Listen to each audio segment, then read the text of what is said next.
हॉटेलचे सांडपाणी रस्त्यावर सोडणाऱ्या आणि परिसरात अस्वच्छता करणाऱ्या हॉटेल्सवर आरोग्य विभागाकडून कारवाई करण्यात आली।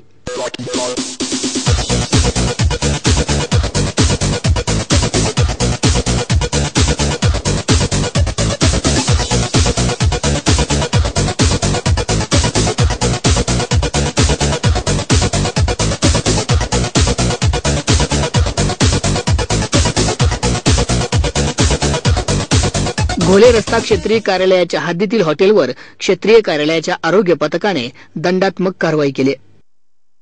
सोबतच 50 मायक्रॉनहून कमी जाडीच्या पिशव्या वापरणाऱ्या 12 व्यावसायिकांवर दंडात्मक कारवाई केली। या दोन्ही कारवाईत सुमारे 25,000 रुपये दंड वसूल करण्यात आलाय।